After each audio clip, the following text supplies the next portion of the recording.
A pleasant day, everyone. I am Charlene Fernandez, and together with my groupmates Cherrylyn Eleydo, Beatriz Bustos, and Jovelyn Vidal, we will going to discuss the sports page in a newspaper. So when we say sports page, it is the page or the part of a newspaper, a news article that contains the happenings in sports. This may include the local, regional, and national sports. And in schools and colleges, we have the campus journalism or the campus sports writing. So in campus sports writing, they write things about intramurals and out of campus events in sports. So as a sports writer, they need also to become an investigator. Why so?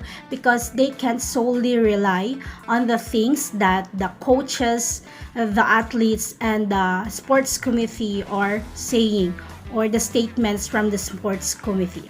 As a sports writer, they also need to investigate to arrive at the exact things or the facts about that entire sports event.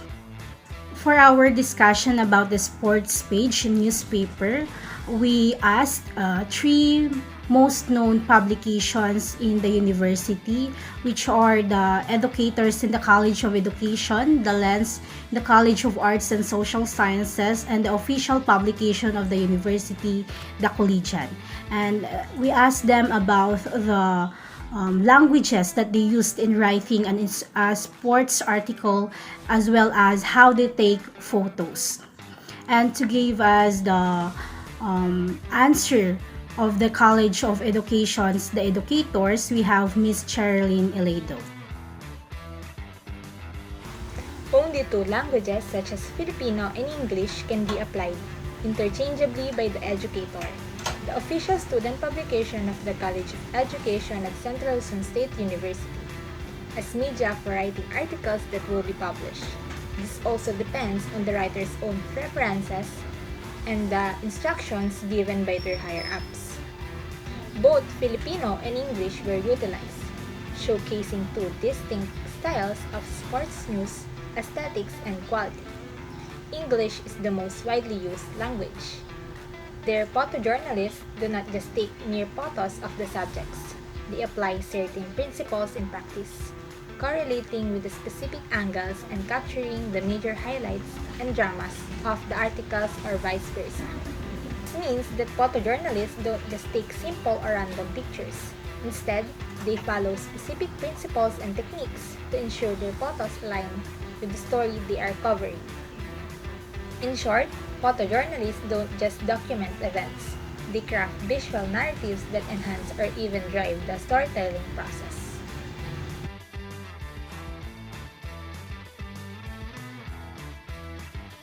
Now let's move on to the next part, which focuses on the Lens sports writing style. We had the privilege of speaking with one of their writers, Mr. Ron King Bondoc.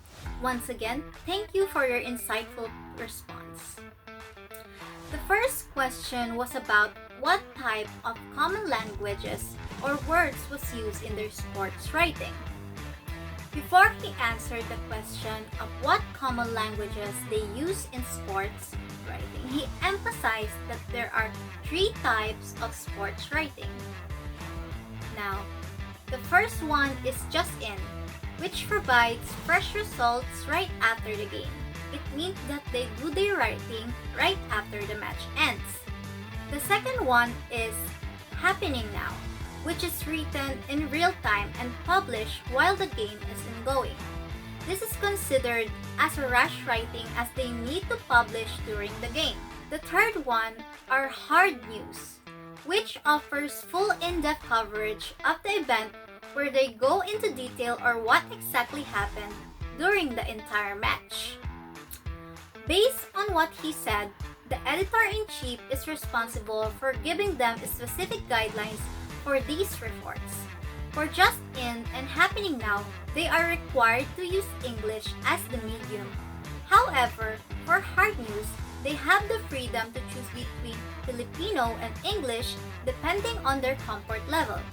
Personally, according to Mr. Bondoc, He uses Filipino for hard news and English for happening now.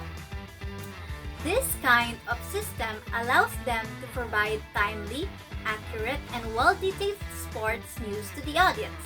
In connection to that, they gave a sample list of the most commonly used words in sports writing. These are the samples and each consists of different meaning, which are timely and relevant for their writing.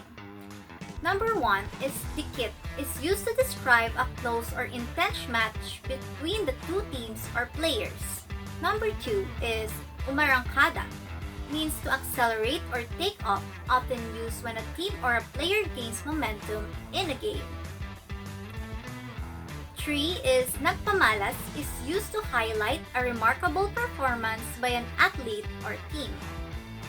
4 is nabingwit, literally means caught, but in sports writing, it refers to winning a medal or a title. 5 is naharang, means to be blocked or stopped, often used when a team is prevented from advancing to the next stage. 6 is nagsagupaan, used to describe a clash or intense battle between two competing teams. 7 is tagumpay, a term for victory or success often used when a team successfully defends or claims a championship. 8 is bumubulusok, means surging or rapidly increasing, often used to describe a team scoring continuously or dominating the game. 9 is sinagupa, means to confront or challenge, used when a team faces a strong opponent. And lastly, 10 is umaabante, means to advance, used when a team progresses to the next round or the finals. According to the response, in sports photojournalism, capturing the natural flow of the game is essential. Most of the photos taken by photojournalists reflect the real situation on the field without staging or alteration. They focus on action, emotions, expressions, and timing, not only from the players but also from the audience and coaches. Their goal is to capture the raw energy and intensity of the moment. The front photo in sports coverage also depends on the game's outcome. If a team loses, the featured image tends to reflect disappointment or frustration. But if they win, the photo captures joy and celebration. This approach ensures that sports photography tell an authentic and impactful story, allowing viewers to feel the emotion of the game as if they were there.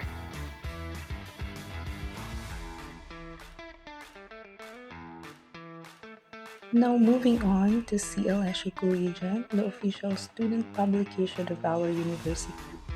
How do they use language in their sports page, or what words do they use? According to Hannah, our interviewee and the junior sports writer of the said publication, we use direct words, or words or sentences formation that will not draw any question in the part of the readers. When read, the words should not be confusing. And going to the structure of their news, of course, like any other news, their sports news follows the inverted triangle.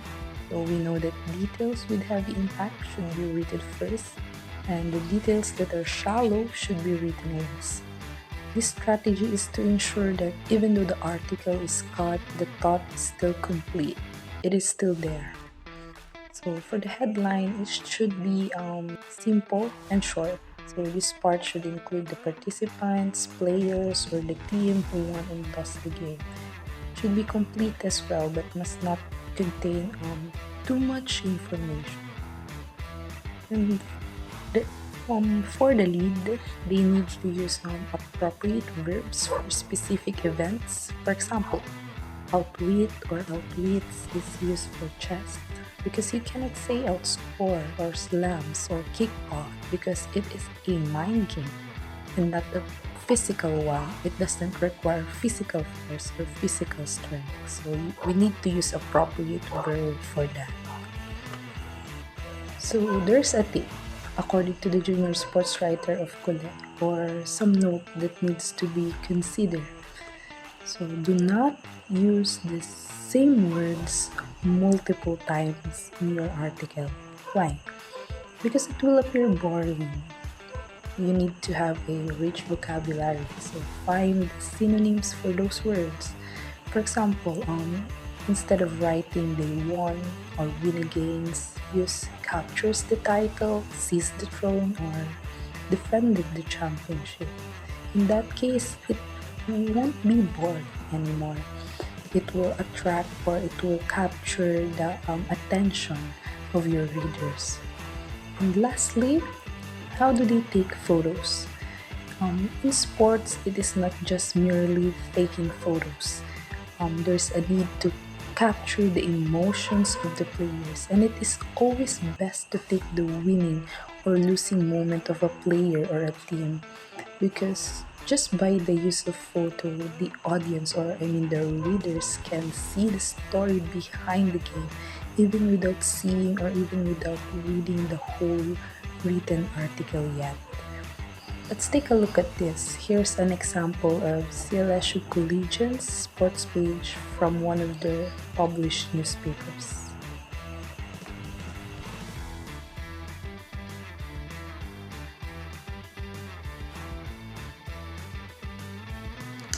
In conclusion, the three publications inside the university use English and Filipino as their main language or medium in writing a sports article. They also use some specific terms or jargons, as well as some verbs that are connected to the specific sports that they are writing. As well as they use straightforward and easy to understand words, because it will help their audience or the readers understand the article as easy as possible.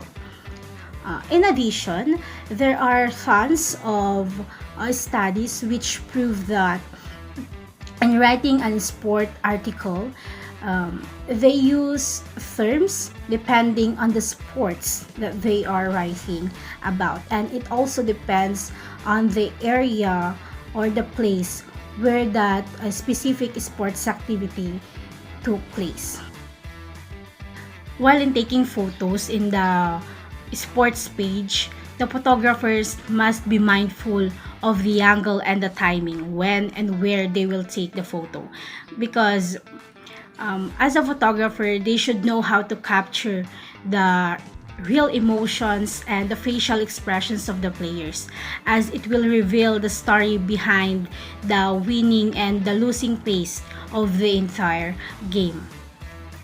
There are also studies that we can find online which states that in capturing a photo that they include in the sports page, the first thing that they should be mindful about is how to capture the real emotions, because it will reveal every single thing about the player and the game. And some of the publication staff revealed that by just looking at the photo, the readers or the audience should assess or know the entire story about that specific article. By just looking at the photo or without reading the entire article, the story should be revealed by just the photo itself. That's all for our discussion for today. I hope you learned something and you enjoy our discussion. Thank you, and may God bless us all.